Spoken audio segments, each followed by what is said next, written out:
Hi ನಮಸ್ಕಾರ ಎಲ್ಲರಿಗೂ welcome back to Chaitra Vijay vlogs. ನಾವು ಚೆನ್ನಾಗಿದ್ದೀವಿ, ನೀವೆಲ್ಲರೂ ಚೆನ್ನಾಗಿದ್ದೀರಾ ಅಂತ ಭಾವಿಸ್ತಾ ಇದ್ದೀನಿ. ವರ್ಷದ ಮೊದಲನೇ ಹಬ್ಬ ಆಗಿರೋ ಸಂಕ್ರಾಂತಿ ಹಬ್ಬನ ನಾವು ಹೇಗೆ ಸೆಲೆಬ್ರೇಟ್ ಮಾಡಿದ್ವಿ ಅಂತ ಕಂಪ್ಲೀಟಾಗಿ ಈ ವಿಡಿಯೋಲ್ಲಿ ಶೇರ್ ಮಾಡ್ತಾ ಇದ್ದೀನಿ. ಅದಕ್ಕೆ ಅಂತ ನಾನು ಹೇಗೆ ಡೆಕೋರ್ ಮಾಡಿದೆ, ಏನೇನೆಲ್ಲ ಅಡುಗೆ ಮಾಡಿದ್ವಿ, ಹೇಗೆ ಸೆಲೆಬ್ರೇಟ್ ಮಾಡಿದ್ವಿ ಅಂತ ಶೇರ್ ಮಾಡ್ತಾ ಇದ್ದೀನಿ. ಸಂಕ್ರಾಂತಿ ಹಬ್ಬ ಅನ್ನೋದು ರೈತರಿಗೆ ತುಂಬ ಇಂಪಾರ್ಟೆಂಟು. ಇದು ಎಲ್ಲರಿಗೂ ಅಷ್ಟೇ ತುಂಬ ಖುಷಿ ಕೊಡೋ ಹಬ್ಬ. ಸಂಕ್ರಾಂತಿ ಹಬ್ಬ ಅಂದರೆ ಒಂದು ಸಮೃದ್ಧಿ ತರೋ ಹಬ್ಬ. ಅದನ್ನು ಸುಗ್ಗಿ ಕಾಲ ಅಂತಲೂ ಕರೀತಾರೆ. ಈ ಹಬ್ಬದಿಂದ ಸೂರ್ಯ ಮಕರ ರಾಶಿಗೆ ಪ್ರವೇಶ ಮಾಡಿ ಎಲ್ಲರಿಗೂ ಒಳ್ಳೆಯದಾಗುವಂತಹ ಸಮಯ ಇದು.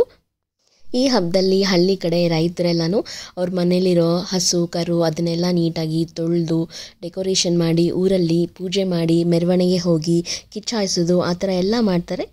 ನಮಗೆ ಆ ಥರ ಅವಕಾಶ ಇಲ್ಲದೆ ಇರೋದ್ರಿಂದ ಮನೆಯಲ್ಲೇ ನಾನು ಸಿಂಪಲ್ಲಾಗಿ ಡೆಕೋರ್ ಮಾಡೋಣ ಅಂತ ಅಂದ್ಬಿಟ್ಟು ಕಬ್ಬು ಮತ್ತು ಮನೆಯಲ್ಲೇ ಒಂದು ಮಡಿಕೆ ಇತ್ತು, ತುಂಬ ದಿನದಿಂದ ಹಾಗೆ ಇತ್ತು, ಅಡುಗೆ ಮಾಡೋಕ್ಕೆ ಅಂತ ತೊಗೊಂಡು ಬಂದಿದ್ದು. ಸೊ ಯೂಸ್ ಮಾಡ್ತಿರ್ಲಿಲ್ಲ ಅದಕ್ಕೆ ನಾನೇ ಪೇಂಟಿಂಗ್ ಎಲ್ಲ ಮಾಡಿ ಡೆಕೋರ್ ಮಾಡ್ತಾಯಿದ್ದೀನಿ.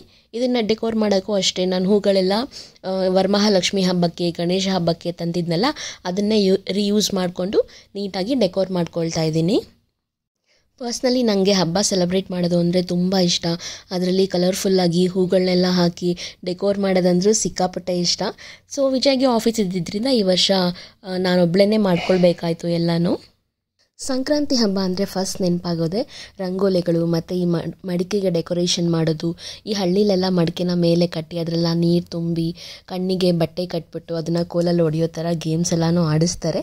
ನಾವು ಚಿಕ್ಕವರಾಗಿದ್ದಾಗ ಸಂಕ್ರಾಂತಿ ಹಬ್ಬ ಅಂದರೆ ನಾವು ಚೆನ್ನಾಗಿ ರೆಡಿಯಾಗಿ ಹಸು ಕರುಗಳನ್ನೆಲ್ಲ ತೊಳೆದು ನಮ್ಮ ಊರಲ್ಲೆಲ್ಲ ಮೆರವಣಿಗೆ ಹೋಗ್ತಾಯಿದ್ರು.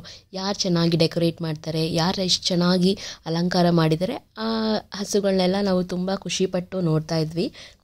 ಮತ್ತು ಬೆಳಗ್ಗೆನೇ ಬೇಗ ರೆಡಿಯಾಗಿ ಸ್ನಾನ ಮಾಡಿಕೊಂಡು ಹೊಸ ಬಟ್ಟೆ ಹಾಕ್ಕೊಂಡು ಎಳ್ಳು ಬೆಲ್ಲ ತೊಗೊಂಡು ಅಕ್ಕಪಕ್ಕದ ಮನೆಗೆ ರಿಲೇಟಿವ್ಸ್ ಮನೆಗೆ ಎಲ್ಲರಿಗೂ ತೊಗೊಂಡು ಹೋಗಿ ಕೊಡ್ತಾಯಿದ್ವಿ. ಅವರು ಅಷ್ಟೇ ನಮ್ಮ ಮನೆಗೆ ಬರ್ತಾಯಿದ್ರು. ಇವಾಗ ನಮ್ಮ ಮನೆಗಳಲ್ಲೆಲ್ಲ ಹಸು ಎಲ್ಲ ಇಲ್ಲದೇ ಇರೋದ್ರಿಂದ ನಾನು ಈ ಡೆಕೋರ್ ಮಾಡ್ತಾ ಇದ್ದೀನಲ್ಲ, ಫಸ್ಟು ಒಂದು ಹೊಸ ಮಡಿಕೆನೇ ತೊಗೊಳ್ಬೇಕು. ಆವಾಗ ಕಲರ್ಫುಲ್ಲಾಗಿ ಚೆನ್ನಾಗಿ ಕಾಣುತ್ತೆ ಪೇಂಟಿಂಗು. ಅದ್ರ ಮೇಲೆ ನಾನು ಬೆಳ್ಳಿದು ಹಸು ಬರುತ್ತಲ್ವ ಅದನ್ನು ಇಟ್ಟು ಪೂಜೆ ಮಾಡ್ತಾಯಿದ್ದೀನಿ. ರಿಯಲ್ ಹಸುಗಳಿದ್ದರೆ ಹಸುಗಳನ್ನ ತೊಳೆದು ಅದಕ್ಕೆ ಸ್ನಾನ ಮಾಡಿಸಿ ಅಲಂಕಾರ ಮಾಡಿ ಆ ಥರ ಪೂಜೆ ಮಾಡ್ಬೋದು. ಅದಿಲ್ಲದೆ ಇರೋದ್ರಿಂದ ನಾನು ಮನೆಯಲ್ಲಿರೋ ಬೆಳ್ಳಿ ಹಸು ಕರು ಇರುತ್ತಲ್ವ ಅದನ್ನು ಇಟ್ಟು ಅದಕ್ಕೇ ಡೆಕೋರೇಷನ್ ಎಲ್ಲ ಮಾಡಿ ಪೂಜೆ ಮಾಡ್ತಾಯಿದ್ದೀನಿ. ಫಸ್ಟು ಆರ್ಟಿಫಿಷಿಯಲ್ ಫ್ಲವರ್ಸ್ ಎಲ್ಲ ಇಟ್ಟು ಆಮೇಲೆ ಫ್ರೆಶ್ ಫ್ಲವರ್ಸ್ ಇರುತ್ತಲ್ಲ ಅದನ್ನೆಲ್ಲ ತೊಗೊಬಂದು ನೀಟಾಗಿ ಈ ಥರ ಸಿಂಪಲ್ಲಾಗಿ ಡೆಕೋರೇಟ್ ಮಾಡ್ತಾಯಿದ್ದೀನಿ. ಮಡಿಕೆ ಡೆಕೋರೇಷನ್ನು ಎಲ್ಲ ಮಾಡಾದಮೇಲೆ ನೆಕ್ಸ್ಟ್ ನಾನಿಲ್ಲಿ ನೈವೇದ್ಯಕ್ಕೆ ಅಂತ ಅಂದ್ಬಿಟ್ಟು ಯೂಶ್ವಲಿ ಎಲ್ಲರೂ ಏನು ಮಾಡ್ತಾರೋ ಅದನ್ನೇ ಮಾಡ್ತಾಯಿದ್ದೀನಿ. ಅದಕ್ಕೆ ನಾನು ಏನೂ ರೆಸಿಪಿ ಎಲ್ಲ ಶೂಟ್ ಮಾಡ್ತಾಯಿಲ್ಲ. ನಾನಿವತ್ತು ಪೊಂಗಲ್ ಮಾಡ್ತಾಯಿದ್ದೀನಿ, ಖಾರ ಪೊಂಗಲ್. ಸ್ವೀಟ್ ಬೇಡ ಅವಾಯ್ಡ್ ಮಾಡೋದು ಅಂತ ಅಂದ್ಬಿಟ್ಟು ಸ್ವೀಟ್ ಪೊಂಗಲ್ ಏನೂ ಮಾಡ್ತಾಯಿಲ್ಲ, ಜಸ್ಟ್ ಖಾರ ಪೊಂಗಲ್ ಮಾಡ್ತಾಯಿದ್ದೀನಿ. ಹೇಗಿದ್ದರೂ ಎಳ್ಳು ಬೆಲ್ಲ ಎಲ್ಲನೂ ತಿಂತೀವಲ್ಲ ಅದರಲ್ಲೇ ಸ್ವೀಟ್ ಇರುತ್ತೆ ಅಂತ ಅಂದ್ಬಿಟ್ಟು ಸ್ವೀಟ್ ಪೊಂಗಲ್ಲು ಮತ್ತು ಕಡಲೆಕಾಯಿ ಗೆಣಸು ಅವರೆಕಾಯಿ ಎಲ್ಲನೂ ತೊಗೊಬಂದಿದ್ದೆ. ಅಮ್ಮ ಊರಲ್ಲಿ ಇದಕ್ಕಿನ ಬೇಳೆ ಸಾರು ಖಂಡಿತ ಮಾಡೇ ಮಾಡ್ತಾರೆ, ಬಟ್ ನಾನಿಲ್ಲ ಅದನ್ನೇನು ಮಾಡ್ತಾಯಿಲ್ಲ, ಜಸ್ಟ್ ಅವರೆಕಾಯಿ ಮಾತ್ರ ತೊಗೊಂಬಂದಿದ್ದೆ. ಅದನ್ನೆಲ್ಲನೂ ಬೇಯಿಸ್ತಾ ಇದ್ದೀನಿ. ಈಗ ನಮ್ಮ ಹಳೆ ಕಾಲದಲ್ಲಿ ಹಿರಿಯರೆಲ್ಲ ಹಬ್ಬನ ಎಷ್ಟು ಚೆನ್ನಾಗಿ ಡಿಸೈನ್ ಮಾಡಿದ್ದಾರೆ ಅಂತಲೇ ಹೇಳ್ಬೋದು.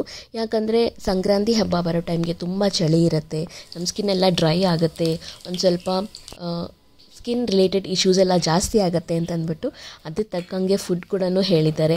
ಲೈಕ್ ಎಳ್ಳು ಬೆಲ್ಲ ಕಡಲೆ ಬೀಜ ಕೊಬ್ಬರಿ ಇದೆಲ್ಲ ಕೂಡ ಒಂದು ಸ್ವಲ್ಪ ಹೀಟು ಮತ್ತು ಆಯಿಲ್ ಕಂಟೆಂಟ್ ಇರೋ ವಸ್ತುಗಳಾಗಿರೋದ್ರಿಂದ ನಮ್ಮ ಬಾಡಿಗೆ ಮತ್ತು ನಮ್ಮ ಸ್ಕಿನ್ಗೆ ಕೂಡ ತುಂಬ ಒಳ್ಳೆಯದು. ಈ ಎಳ್ಳು ಬೆಲ್ಲಕ್ಕೆ ನಾನು ಸ್ವಲ್ಪ ಬಿಳಿ ಎಳ್ಳು ಕಡಲೆಪಪ್ಪು ಕಡಲೆ ಬೀಜ ಒಣ ಕೊಬ್ಬರಿ ಚೂರುಗಳು ಮತ್ತು ಒಂದು ಸ್ವಲ್ಪ ಕಡಲೆಪಪ್ಪು ಎಲ್ಲನೂ ಹಾಕಿದ್ದೀವಿ. ಚಿಕ್ಕವರಿದ್ದಾಗ ನಮಗೆ ಕಲರಾಗಿ ಕಾಣಿಸೋದಕ್ಕೆ ಅಂತ ಜೀರಿಗೆ ಪಪ್ಪರ್ಮೆಂಟು ಹಾಕೋಕ್ಕೆ ತುಂಬ ಇಷ್ಟ ಆಗ್ತಿತ್ತು, ಬಟ್ ಇವಾಗೇನೋ ಅಷ್ಟೊಂದು ಇಷ್ಟ ಆಗಲ್ಲ.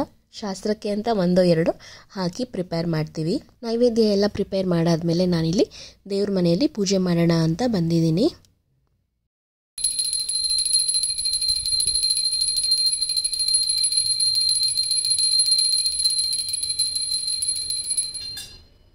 ಯೂಶ್ವಲಿ ನಾನು ಮನೆ ಕ್ಲೀನಿಂಗ್ ಎಲ್ಲ ಪ್ರೀವಿಯಸ್ ಡೇ ಮಾಡಿದ್ರು ಕೂಡ ದೇವ್ರ ಸಾಮಾನೆಲ್ಲ ತೊಳೆಯೋದು ಹಬ್ಬದ ದಿನವೇ. ಅವತ್ತಿನ ದಿನವೇ ಎಲ್ಲ ಪೂಜೆ ಮಾಡಿ ಮಂಗಳಾರತಿ ಮಾಡಿ ನೈವೇದ್ಯ ಏನೇನು ಮಾಡಿದ್ನೋ ಅದೆಲ್ಲ ಮಾಡ್ಕೊಂಡು ಆದಮೇಲೆ ಇಲ್ಲಿ ಹೊಸಲು ಪೂಜೆ ಮಾಡ್ತಾಯಿದ್ದೀನಿ. ರಂಗೋಲಿ ನಾನು ತುಂಬ ದೊಡ್ಡದಾಗೇನು ಹಾಕೋಕ್ಕಾಗಲಿಲ್ಲ, ಬಿಕಾಸ್ ನಮಗೆ ಜಾಗ ಸ್ವಲ್ಪನೇ ಇರೋದ್ರಿಂದ ಸುದ್ದ ಮತ್ತು ಕೆಮ್ಮಣ್ಣು ಬರುತ್ತಲ್ಲ ಅದನ್ನು ಕಲಿಸ್ಬಿಟ್ಟು ಒಂದು ಚಿಕ್ಕದಾಗಿ ರಂಗೋಲಿ ಹಾಕಿದ್ದೀನಿ. ಅದನ್ನು ಕೂಡ ನಿಮಗೆ ನಾನು ಡೀಟೇಲಾಗಿ ತೋರಿಸ್ತೀನಿ. ಸಂಕ್ರಾಂತಿ ಹಬ್ಬಕ್ಕೆ ಮನೆ ಮುಂದೆ ಬಣ್ಣ ಬಣ್ಣವಾಗಿರುವಂಥ ರಂಗೋಲಿ ಹಾಕೋದೇ ನಮ್ಮ ಸಂಪ್ರದಾಯ. ರಂಗೋಲಿ ಹಾಕೋದ್ರಿಂದ ಮನೆ ಡೆಕೋರೇಟಿವ್ ಆಗಿ ಕಾಣೋದೇ ಅಲ್ಲದೆ ಒಂದು ಪಾಸಿಟಿವ್ ವೈಬ್ಸ್ ಕೂಡ ಇರುತ್ತೆ. ನಿಮ್ಮ ಮನೆಯಲ್ಲೆಲ್ಲ ನೀವು ಯಾವ ಥರ ರಂಗೋಲಿ ಹಾಕ್ತೀರಾ? ದೊಡ್ಡದಾಗಿ ಹಾಕ್ತೀರಾ, ಚಿಕ್ಕದಾಗಿ ಹಾಕ್ತೀರಾ, ಏನಾದರೂ ಸ್ಪೆಸಿಫಿಕ್ ರಂಗೋಲಿ ಹಾಕ್ತೀರಾ ಅನ್ನೋದನ್ನು ನನಗೆ ಕಾಮೆಂಟ್ಸಲ್ಲಿ ಬರೆದು ತಿಳಿಸಿ.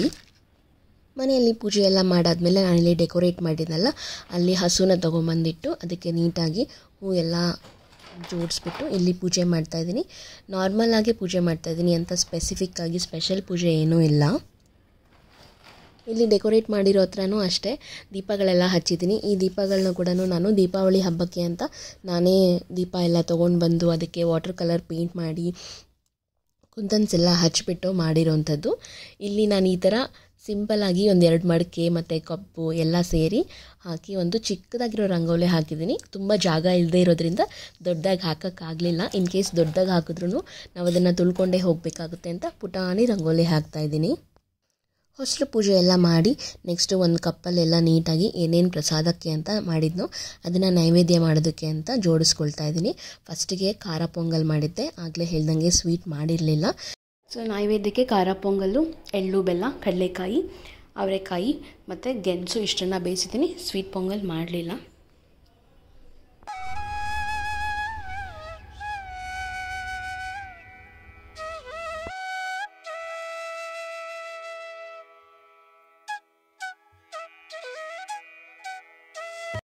ಈ ಸಂಕ್ರಾಂತಿ ಹಬ್ಬನ ಒಂದೊಂದು ಸ್ಟೇಟಲ್ಲಿ ಒಂದೊಂದು ಥರ ಮಾಡ್ತಾರೆ.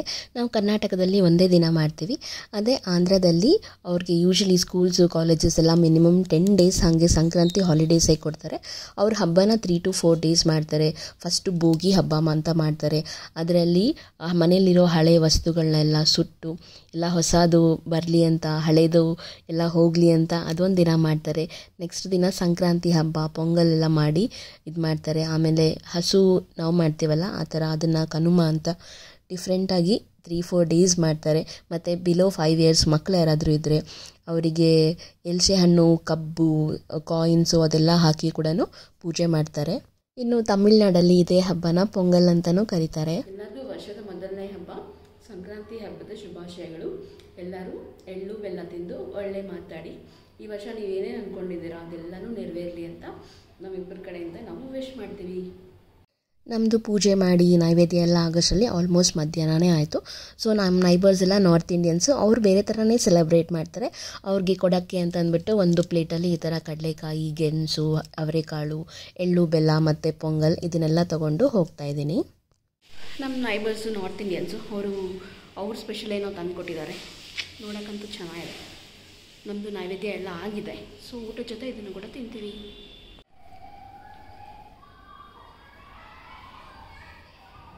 ಏನಿದು ಉಂಡೆನಾ? ಇದು ನಮ್ಮ ಪಕ್ಕದ ಮನೆಯವರು ನೈಬರ್ಸ್ ತಂದುಕೊಟ್ಟಿರೋದು, ನಾರ್ತ್ ಇಂಡಿಯನ್ಸು.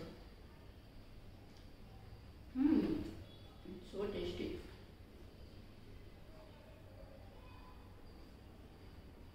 ಬೇಸಿಕ್ಲಿ ಸಂಕ್ರಾಂತಿಯಲ್ಲಿ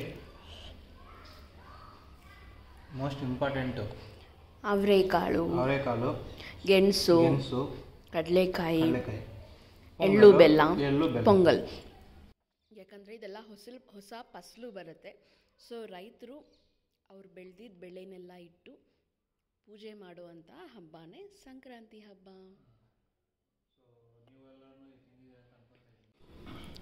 ಆಂಧ್ರಲ್ಲಿ ಹೆಂಗೆ ಮಾಡ್ತಾರೆ, ಆ್ಯಕ್ಚುಲಿ ಕರ್ನಾಟಕಲ್ಲಿ ನಾವು ಹೀಗೆ ಬೆಳೆದಿರೋ ಬೆಳೆನೆಲ್ಲ ಇಟ್ಟು ಹಸುಗಳನ್ನೆಲ್ಲ ಪೂಜೆ ಮಾಡಿ ಅದನ್ನೆಲ್ಲ ಕಿಚ್ಚಾಯಿಸಿ ಅಲಂಕಾರ ಮಾಡಿ ಆ ಥರ ಮಾಡ್ತೀವಿ. ನಿಮ್ಮಲ್ಲಿ ಆಂಧ್ರ ಏನಂದರೆ ಇವಾಗ ಇದೆಲ್ಲ ಒಂದೇ ದಿನ ಮಾಡ್ತಾರೆ. ಆಂಧ್ರಲ್ಲಿ 3 ದಿವಸ ಮಾಡ್ತಾರೆ. ಫಸ್ಟ್ ಡೇ ಭೋಗಿ ಅಂತೀವಿ. ಸೊ ಮನೆಯಲ್ಲಿರೋ ವೇಸ್ಟ್ ಎಲ್ಲ ಸುತ್ತಾಕ್ಬಿಟ್ಟು ಮನೆ ಮುಂದೆ ಹೊಸ ಐಟಮ್ಸ್ ಎಲ್ಲ ಬರಲಿ ಅಂತ ಅದನ್ನು ಮಾಡೋದು ಭೋಗಿ ಅಂತ. ಅದಾದಮೇಲೆ ಸೆಕೆಂಡ್ ಡೇ ಬಂದು ಸಂಕ್ರಾಂತಿ. ಸೊ ಈ ಐಟಮ್ಸ್ ಎಲ್ಲ ಏನು ಮಾಡಿದ್ರಲ್ಲ ಇದನ್ನೆಲ್ಲ ಮಾಡಿ ಊಟ ಮಾಡೋದು, ಪೂಜೆ ಮಾಡೋದು. ಇದು 3ನೇ ದಿವಸ ಬಂದು ಹಸು ಪಂಡಗ, ಅದಕ್ಕೆ ಏನಂತಾರೆ? 3ನೇ ಡೇ ಬಂದು ಕನುಮ. ಸೊ ಮನೆಯಲ್ಲಿ ಹಸುಗಳು ಏನಾದರೂ ಇದ್ದರೆ ಅದಕ್ಕೆಲ್ಲ ಪೂಜೆ ಮಾಡಿ ರಂಗುಗಳೆಲ್ಲ ಹೊಡೆದು ಡಿಸೈನ್ ಆಗಿ ಹೂವುಗಳೆಲ್ಲ ಹಾಕಿ ದೇವಸ್ಥಾನಕ್ಕೆ ಹೋಗಿ ಪೂಜೆ ಮಾಡ್ಕೊಂಡು ಬರೋದು.